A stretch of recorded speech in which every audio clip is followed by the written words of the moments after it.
What up, YouTube? So, what you're seeing right here is a 1996 Bear Johnson 88 Special 2-stroke. Now, we'll be doing a video on how to remove the power head and all that. I'm not actually going to do a time lapse of it. I will just point to what needs to be taken off, etc., etc. There's other videos out there that kind of show it.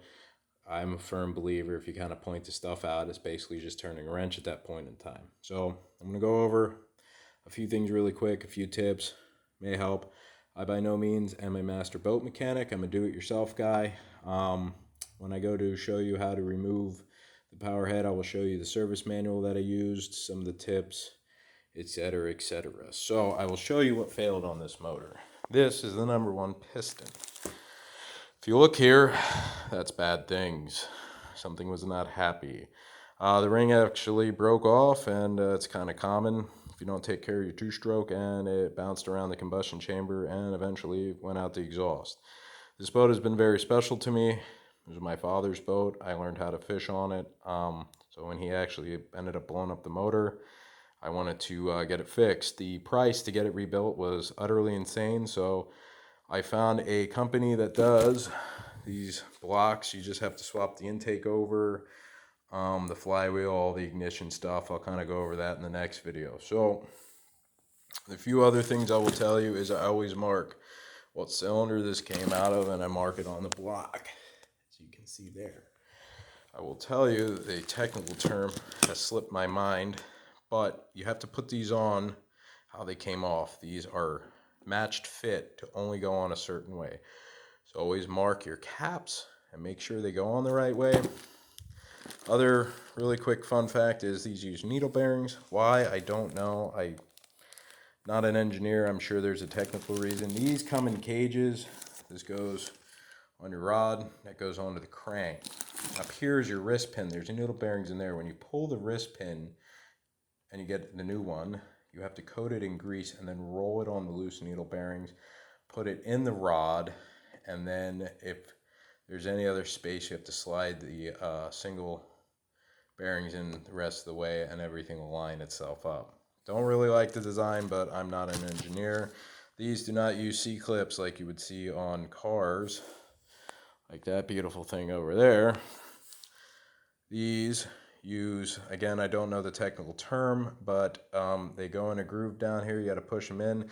They will go flying, so avoid your eyeballs getting hit, because it'll be a bad day. So that is pretty much that. So I use this.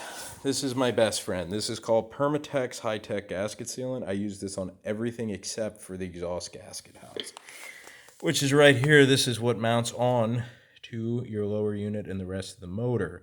I use copper coat on this. Everything else, I use that Permatex high-tech gasket sealant. This, I think, played a role in why the motor eventually ended up blowing up. It had a massive exhaust leak on it right around here. Two-strokes do not like that. Among carbon buildup. You get carbon buildup on the ports, the ring will catch, and it will snap the ring. Now, in another video, I'll go over how to decarb a motor. People use Seafoam. Other people use the tuner from Evinrude and Johnson. I get into that next video. The other common thing is this is a plate. All right, Johnson likes using like double gaskets on things. I don't mean like a double gasket here and then you put another one on top. I just mean like you got to put a gasket here because this is your exhaust housing. Okay, that's where your exhaust comes out. So you have to put a gasket there, put another gasket here, and then put that plate. So if the motor's sitting like this, it can sometimes be a pain in the butt. Thermostat housing the same way. I'll do a video on that. These are very common to leak water. The motor I got, it actually was leaking. It was not my fault. It just came that way from where I got it. They do work themselves loose after time, so you can sometimes get away with retorquing them down, so I will do a video on that. This is a water jacket that runs in here, and so from time to time water will leak through here,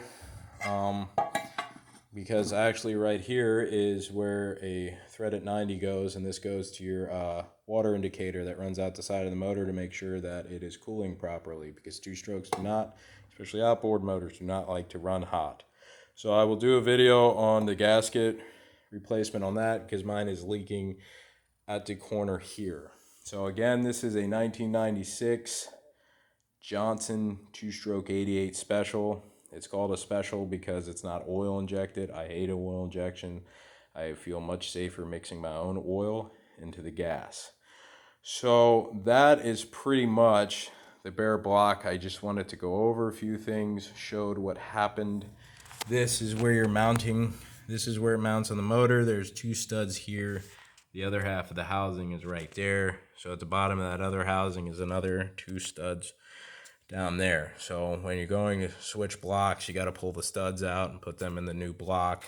And like I said, the intake goes on the other side, and you had to pull that off to put it on the other block. And the flywheel, the only other side note I will make is when you're pulling a flywheel, be very, very, very careful. There's magnets underneath of that does the charging and the ignition. You bump one of those magnets off, it's a bad day, and the timing on those can be very, very tricky. I will go over that in another video, but I just wanted to go over, this is a bare block kind of what I used. I used Permatex gasket sealant. I also used thread sealant from Permatex as well for some of the water areas. They also use Loctite in a lot of areas on here, but I'll show you the service manual. It kind of breaks it down. So I wanted to make these videos because YouTube has helped me out a lot. I wanted to share my knowledge to someone else. The last thing I will say is if you're having cooling problems, these are called water diverters.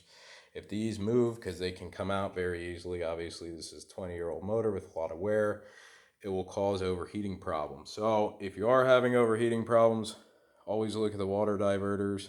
Don't do that, obviously right away is the first step because you got to pull the heads off and all that, but that is also one of the telltale signs. Thermostats can be tricky on these as well.